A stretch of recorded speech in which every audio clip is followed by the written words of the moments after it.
Hello student, class 9 के latest syllabus को जो कि 2022-23 का जो लेटेस्ट सिलेबस है उसी को मैं समझाने वाला हूँ।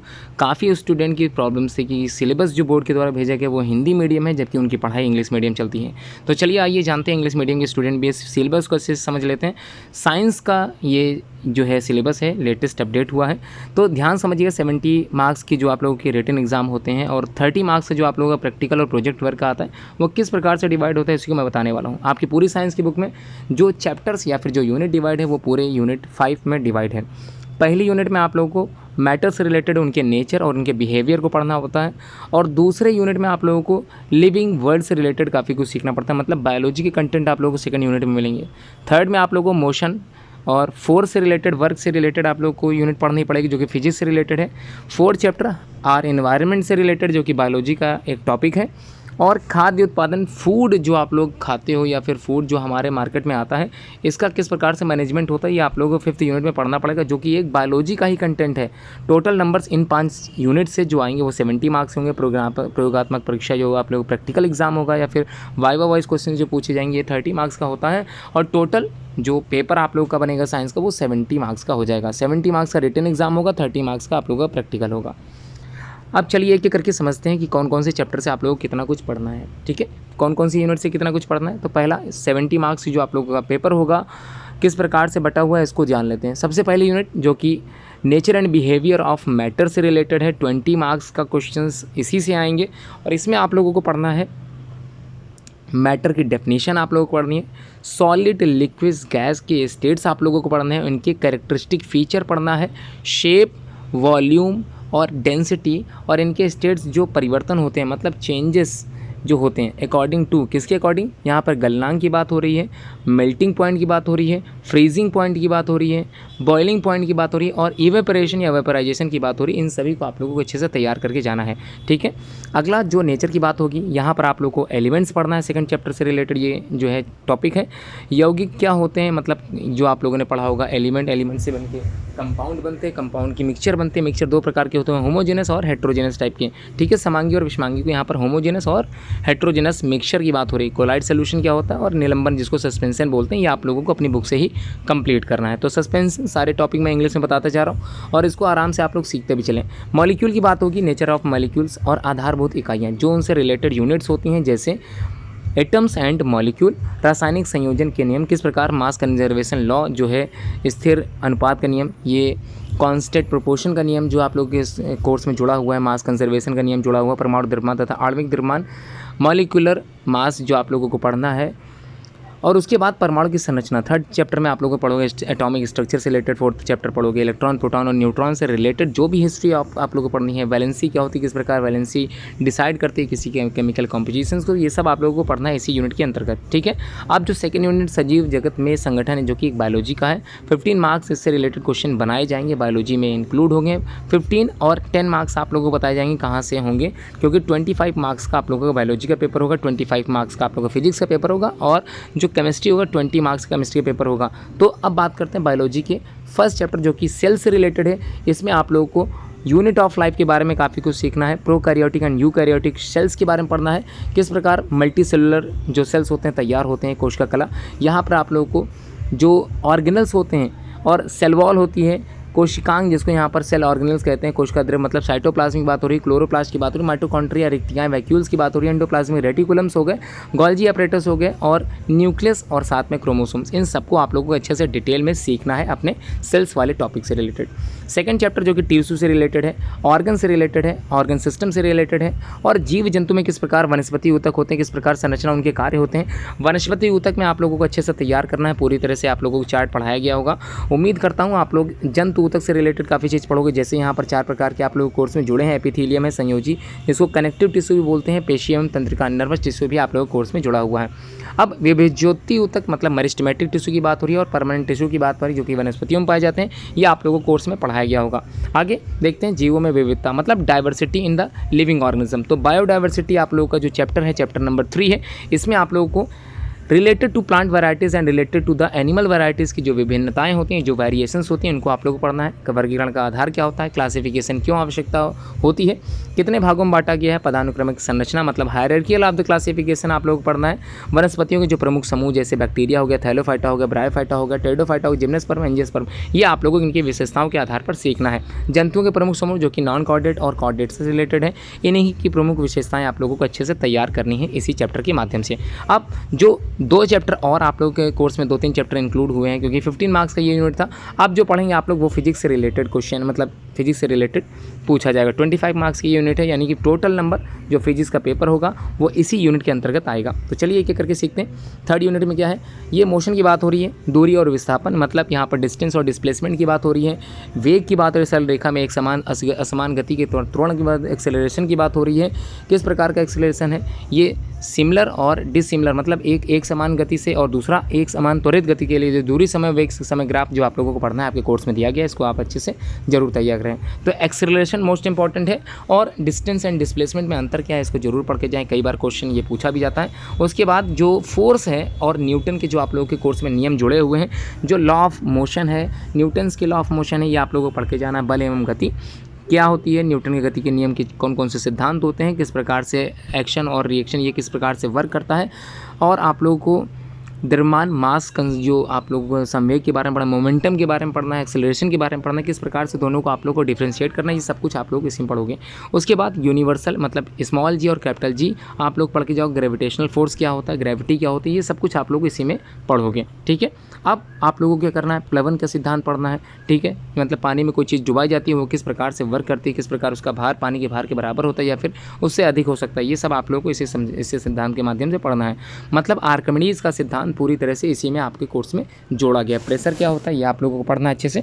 उसके बाद अगला जो इंक्लूड है यहाँ पर वर्क और एनर्जी से रिलेटेड है, वो और पावर से रिलेटेड क्वेश्चंस आप लोगों से पूछे जाएंगे। किस प्रकार की जो सामर्थ्य होता है, किस प्रकार का जो पावर होता है डिवाइडेड, किस प्रकार से क्लासिफाइड किया गया है, किस प्रकार एनर्जी क्लासिफाइड की गई, सब कुछ आप लोगों को इसी चैप्टर में पढ़ना है। साउंड से रिलेटेड जो क्वेश्चन आएगा, कितने माध्यम में, कितने मीडियम में किसका संचारण होता है, मतलब कम्युनिकेट करता है, किस प्रकार से ये आगे बढ़ता है, और किस में सॉलिड में ज़्यादा होता है कि लिक्विड में ज़्यादा होता है कि गैसियस में इसकी जो कम्युनिकेशन दर ज़्यादा होती है, ये आप लोगों को इसी चैप्टर के माध्यम से पढ़ना है। ठीक है, उसके बाद आप देखिए आवर एनवायरनमेंट जो कि 6 नंबर का क्वेश्चन आप लोगों से पूछा जाएगा इसी चैप्टर के माध्यम से। तो इसमें प्राकृतिक संसाधन मतलब नेचुरल रिसोर्सेज जो आप लोगों को पढ़ना, जैसे हो गया एयर हो गया, उसके बाद जल वाटर हो गया, उसके बाद सॉइल हो गया, एयर हो गया, श्वसन के लिए किस प्रकार श्वसन के लिए वायु जरूरी है, किस प्रकार दहन के लिए आग के जलने के लिए वायु का जरूरी है, तापमान नियंत्रण के लिए भी आप लोगों को जैव रासायनिक चक्र में जैसे वाटर साइकिल है, ऑक्सीजन साइकिल है और नाइट्रोजन साइकिल है। आपके कोर्स से कार्बन साइकिल बिल्कुल हटा दी गई है, उम्मीद है आप लोग अच्छे से समझ गए होंगे। यूनिट 5 में खाद्य उत्पादन से रिलेटेड आप लोगों से पूछा जाएगा, मतलब आप लोगों के कोर्स में ह्यूमन हेल्थ एंड डिजीज़ वाला चैप्टर हटा दिया गया है, इसको पढ़ने की बिल्कुल भी आवश्यकता नहीं है। खाद्य एवं उर्वरकों का उपयोग किस प्रकार से आप लोगों को करना है, किस प्रकार कीटों से बचाना है अपनी फसल को, और किस प्रकार ऑर्गेनिक एग्रीकल्चर से आप लोगों को अपने फसल को बढ़ाना है, बढ़ावा देना है। ठीक है, प्रैक्टिकल वर्क भी देख लेते हैं। 3 तरह के आप लोगों के प्रयोग पूछे जाते हैं। मौखिक कार्य होगा, सत्रीय कार्य जो आप लोगों ने एनुअल एग्जाम में एनुअल तैयारी के लिए जो भी आप लोगों ने नोट्स तैयार किए थे, जो भी प्रैक्टिकल वर्क आप लोगों का था, वो सब कुछ आप लोगों को इस प्रकार से नंबर दिए जाएंगे। 3 प्रयोग का मतलब एक फिजिक्स का हो सकता है, एक केमिस्ट्री का हो सकता है, एक बायोलॉजी का प्रयोग करने के लिए आप लोगों से पूछा जाएगा। तीनों के 3-3 अंक निर्धारित हैं और 3 नंबर का आप लोगों का मौखिक कार्य होगा, मतलब ओरल वाइवा टाइप के क्वेश्चन जो होंगे वो 3 नंबर के होंगे। और सत्रीय कार्य मतलब पूरे सेशन वर्क आप लोगों ने क्या काम किया वो आप लोगों को 3 अंक दिला सकता है। तो समझ में आ गया होगा, उम्मीद करता हूँ। प्रयोगात्मक कार्यों की सूची देख लेते हैं, क्या क्या आप लोगों को प्रैक्टिकल वर्क करना है। यहाँ पर जो बात हो रही पहली, नमक चीनी तथा फिटकरी का वास्तविक विलयन बनाना, मतलब सॉल्यूशन तैयार करना है, सॉल्ट और ये शुगर सोल्यूशन और साथ में इसका एलएम सोल्यूशन आप लोग को तैयार करना है। मिट्टी, खड़िया और महीन बालू का जल में किस प्रकार निलंबन तैयार सस्पेंशन तैयार करना है, कोलाइडल सस्पेंशन तैयार करना है। उसी तरह से जल में मंड मतलब स्टार्च की उपस्थिति आप लोगों को अंडे की सफ़ेदी की कोलाइड का निम्न आधार पर अंतर स्पष्ट करना है, स्थायित्व परमानेंट और किस प्रकार सीविंग मतलब और पारदर्शिता मतलब किस प्रकार आर पार दिखे जा सकते हैं। उसके बाद निम्नांकित तैयार करना है, मतलब यौगिक क्या होते हैं, कॉम्प्लेक्स और कंपाउंड और मिक्सचर क्या होते हैं, ये सब कुछ आप लोगों को उनके जो है आधार पर, किसके आधार पर, कुछ तथ्य दिए गए इनके आधार पर सल्फर पाउडर के मध्य स्पष्ट अंतर बताना है। तो ये मेन कैरेक्टरिस्टिक है आप लोगों की आप लोग सब्जेक्ट टीचर इसको जरूर बताएंगे। उसके बाद तीसरा जो प्रैक्टिकल केमिस्ट्री से ही रिलेटेड है, बालू, नमक और अमोनियम क्लोराइड मिश्रण के घटकों को अलग किस प्रकार किया जा सकता है, मतलब मैटर सराउंड अस प्योर और इम्प्योर से रिलेटेड ये चैप्टर से जो रिलेटेड एक्सपेरिमेंट है जो आप लोगों को अच्छे से करना है। उसके बाद यहाँ पर जो फोर्थ वाला एक्सपेरिमेंट है, सेम लाइक एक्सपेरिमेंट केमिस्ट्री का ही, आप लोग अच्छे से इसको जरूर तैयार करके जाए, क्योंकि प्रैक्टिकल आप लोग के इसी तरह से लिए जाएंगे, इसी टॉपिक से रिलेटेड आप लोग प्रैक्टिकल पूछे जाते हैं। फिफ्थ वाले में प्याज की झिल्ली एवं मानव गाल की जो कोशिकाएं होती हैं। अब ये मानव गाल का मतलब जो चीक्स होते हैं, चीक सेल मतलब जो आपके गाल होते हैं उससे रिलेटेड जो कोशिकाएं आप लोग के बाहर निकलती रहती हैं, इसी से रिलेटेड मतलब आप लोग ये कह सकते हैं सलाइवा हो गया, मुंह हो गया, दांत हो गया, इससे रिलेटेड सेल्स से आप लोग को एक टेम्परेरी स्लाइड तैयार करनी है, इनका निरीक्षण करना, ऑब्जर्वेशन करना और इसका रेखांकित चित्र बनाना है, किस प्रकार की झिल्ली से या किस प्रकार के सेल से आप लोगों को किस प्रकार का डायग्राम दिखता है, ये आप लोगों को तैयार करना है। पैरेन्काइमा, कॉलेनकाइमा, स्क्लेरेन्काइमा उत्तक की पहचान करना है। जंतुओं में अरेखित यानी कि स्ट्रेटेड मसल और नॉन स्ट्रेटेड मसल्स को देखते हुए, कार्डियक मसल्स को देखते हुए आप लोगों को कोशिका की एक तैयार स्लाइड का अध्ययन करना है। मतलब आप लोग बनी बनाई स्लाइड मिलेगी जिसका अध्ययन आप लोग नामक चीज़ से करना होगा। बर्फ का गलनांक एवं जल का क्वथनांक ज्ञात करना पड़ सकता है 7th वाले एक्सपेरिमेंट में।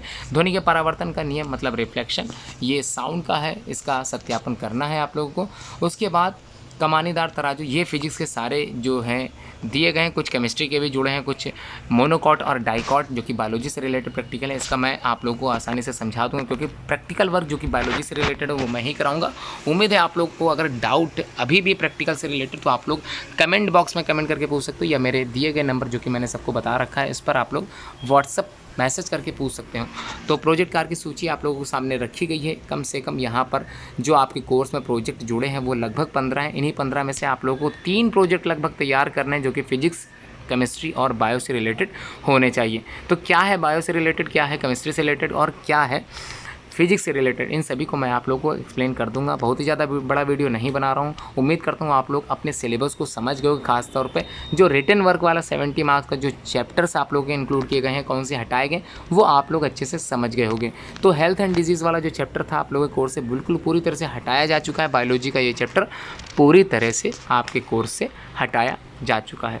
तो अब जो 2022-23 का आंतरिक मूल्यांकन कार्य जो प्रस्तुत किए गए हैं, इसी को अच्छे से आप लोग ज़रूर देख लें। यहाँ पर कैसे पढ़ना है, तो प्रथम इंटरनल असेसमेंट जो है यहाँ पर प्रयोगात्मक और प्रोजेक्ट कार्य जो कि अगस्त माह में आप लोग के 10 अंक के आधार पर निर्धारित किया जाएगा। उसके बाद दूसरा इंटरनल असेसमेंट जो कि प्रयोगात्मक और प्रोजेक्ट कार्य बेस्ड होगा, दिसंबर माह में आयोजित किया जाएगा और उसके 10 अंक आपको दिए जा सकते हैं। चौथा मासिक परीक्षाएं जो होंगी, इसी तरह से आप लोगों की मासिक परीक्षाएं होंगी और इसी तरह से आप लोगों को अंक निर्धारित किए जाएंगे। मतलब प्रथम मासिक परीक्षा जो कि वर्णनात्मक परीक्षा के आधार पर जुलाई माह में की जाएगी, यहाँ पर वर्णन के आधार पर आप लोगों को परीक्षा देनी है। और द्वितीय मासिक में बहुविकल्पीय मल्टीपल चॉइस क्वेश्चन के आधार पर आप लोगों को परीक्षा देनी है। तृतीय मासिक परीक्षा जो कि वर्णनात्मक परीक्षा के आधार पर आप लोग को नवंबर माह में देना है और दिसंबर माह में आप लोग को MCQ टाइप का क्वेश्चन पेपर मिलेगा जिसको आप लोगों को सॉल्व करना है। इन चारों मासिक परीक्षाओं के प्राप्त अंकों के जो योग होंगे वो 10 अंकों में परिवर्तित कर दिए जाएंगे। जी हाँ, अगर आपके स्कूल में ज़्यादा अंक आता है तो लास्ट में ये चारों को मिलाकर 10 अंक इसके निर्धारित कर दिए जाएंगे। उम्मीद है आप लोग अच्छे से समझ गए होंगे। और 30% जो कोर्स कम किया गया है उसको समझ लेते हैं, ये कम क्या हुआ है। आप लोग अपनी बुक में टिक अवश्य लगाएं। तो सबसे पहला निर्धारित पाठ्यवस्तु जो क्या 1 है, यूनिट 1 में जो मैटर से रिलेटेड चैप्टर है जिसमें उसके बिहेवियर से रिलेटेड है, तो यहाँ पर मोल कंसेप्ट आप लोगों को बिल्कुल भी पढ़ने की ज़रूरत नहीं है। द्रव्यमान मास के रिलेटेड क्वेश्चन अगर पूछा जाता है तो भी आप लोगों को पढ़ने की आवश्यकता नहीं है। परमाणु की संरचना मतलब स्ट्रक्चर ऑफ एन एटम, इससे रिलेटेड जो आप लोगों के रासायनिक सूत्र हैं मतलब केमिकल फार्मूला जो आप लोगों को तैयार करना है वो बिल्कुल भी पढ़ने की आवश्यकता नहीं है। समस्थानिक और संभारिक मतलब आइसोबार्स और आइसोटोप्स भी बिल्कुल भी पढ़ने की आवश्यकता नहीं है। आप लोग अपनी बुक में लगा सकते हैं, पूरा चैप्टर नहीं हटाए, कुछ ही पार्ट हटाए गए हैं, उसको मैं बताता चल रहा हूँ। उसके बाद यूनिट 2 की बात करें, स्वास्थ्य एवं रोग, ये पूरा चैप्टर बायोलॉजी का आपके कोर्स से हटाया जा चुका है। आप लोगों को इस चैप्टर से रिलेटेड कोई भी पॉइंट पढ़ने की आवश्यकता नहीं है। यूनिट 3 की बात करें, गति, बल और कार्य, मोशन जो फोर्स है और वर्क है, इस चैप्टर से गति के कुछ बेसिक पॉइंट हटा दिए गए हैं। जो कि फार्मूला से रिलेटेड हैं। बिल्कुल आप लोगों को वृत्ति गति जो है आप लोगों को बिल्कुल नहीं पढ़नी है। बल एवं न्यूटन के नियम में जो आप लोगों को संवेग संरक्षण की प्राथमिक धारणा थी वो बिल्कुल भी नहीं पढ़ना है। गुरुत्वाकर्षण जो कि आप लोगों को ग्रेविटेशनल फोर्स से रिलेटेड था, इसमें आप लोग को मास और वेट में अंतर बिल्कुल भी स्पष्ट नहीं करना है। प्लवन जो कि आर्किमिडीज़ के सिद्धांत से जुड़ा हुआ था, लेकिन आप लोगों को आर्किमिडीज़ का सिद्धांत पढ़ना है, बस प्लवन नहीं पढ़ना है। कार्य ऊर्जा एवं सामर्थ्य में आप लोगों को ऊर्जा संरक्षण का नियम नहीं पढ़ना है। तो ये है एनर्जी कंजर्वेशन नियम, ये बिल्कुल नहीं पढ़ना है। ध्वनि से रिलेटेड बात करें, सोनार का वर्क बिल्कुल नहीं पढ़ना है। मानव कर्ण मतलब ईयर, जो ह्यूमन का ईयर है आप लोगों को कोर्स में जुड़ा है, बिल्कुल भी पढ़ने की आवश्यकता नहीं है। बायो से रिलेटेड जो हमारा पर्यावरण चैप्टर है, ये चैप्टर तो आपके कोर्स में आ रहा है, लेकिन कुछ पार्ट हैं जैसे कि प्राकृतिक संसाधन से जुड़े, वायु की गति से रिलेटेड जिसमें पवने एवं भारत में वर्षा लाने में इनकी क्या भूमिका है, और जैव रासायनिक चक्र जो कि कार्बन है, मैंने पहले ही बता दिया था, ये पूरी तरह से आपके कोर्स से हटाया जा चुका है। और आखिरी में यूनिट 5 जो कि खाद्य उत्पादन से रिलेटेड है, ये चैप्टर आपके कोर्स में आ रहा है, लेकिन इसके कुछ पार्ट हैं वो आपके कोर्स में शामिल नहीं किए गए हैं। तो प्लांट एंड एनिमल जो रिप्रोडक्शन होता है, इसी की गुणवत्ता संबंधी जो संवर्धन है, कंजर्वेशन है, उसमें कौन कौन से चीज़ें चयन की जाती हैं, कैसे मैनेजमेंट किया जाता है, ये बिल्कुल भी आप लोगों को पढ़ने की आवश्यकता नहीं है। उम्मीद है क्लास 9th में अगर आप लोग हो तो इस वीडियो को आप उन तक ज़रूर पहुंचाओगे जो क्लास 9th की तैयारी कर रहे हैं और स्कूल जाते हैं, क्योंकि अभी भी कई स्कूल्स ऐसे हैं जिनको अभी भी लेटेस्ट सिलेबस प्राप्त नहीं हो पाया है। किसी कारणवश ऐसा हुआ है, जिससे आप लोगों से निवेदन किया जाता है कि आप लोग ऐसे स्टूडेंट तक ये वीडियो ज़रूर पहुंचाएं। आप लोगों ने पूरी वीडियो देखी होगी तो आप लोग लाइक ज़रूर करें, शेयर ज़रूर करें, जिससे ये वीडियो आगे भी पहुंच सके। Thanks for watching this video.